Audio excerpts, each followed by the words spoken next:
How to increase your AI brand footprint. First off, what is the AI brand footprint? The AI brand footprint is the total amount of conversations, citations that you show up, your brand, your company, your concepts are showing up in the AI chats going on across tools like Perplexity, ChatGPT, Anthropic, and Grok, and the list goes on. It's how and where you're showing up across that higher ecosystem. All of those are impressions. People are seeing your brand as an expert, as a referenced source. Though they're not always clicking, we do have a separate video on how to measure those clicks and measure those impressions. I'm not about that. Click on the other video for that.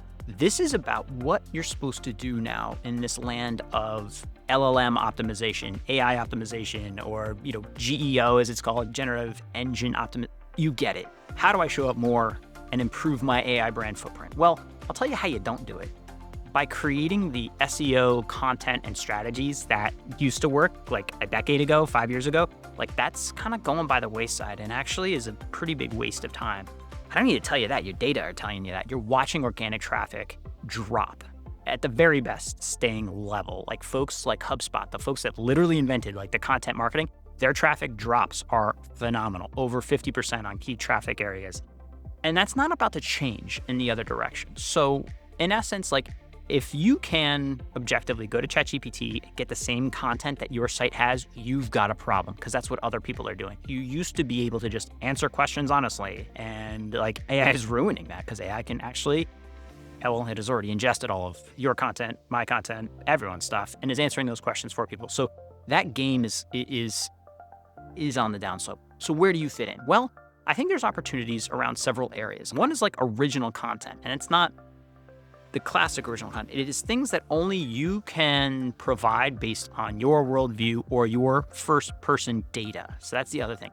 What data do you have access to or can you create that is unique in a way that AI will then have to reference it? Because AI can't make up, well, it makes up stuff, but it can't make up, can't research its own original information. It can only find what's already existed.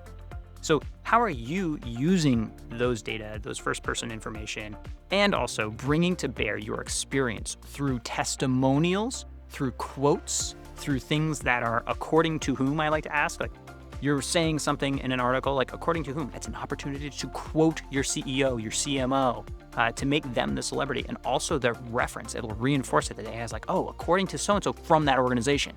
See where we ended up? From that organization is part of that AI brand footprint, and you're increasing it.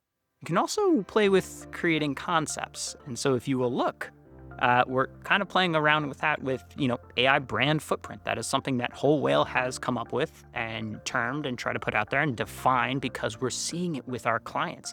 We are working with and have worked with over 100 different nonprofits as a marketing and analytics agency, helping them understand their data and how to get more attention. And this is where the puck is going. And so that's why we're spending so much time on that. So the final warning here is your traditional content, SEO strategies are on the clock. They still work, they still matter, but in a different way. And it comes down to, all right, how are we reshaping the content we're gonna write tomorrow? Because doing what we did yesterday is actually decreasing in organic traffic.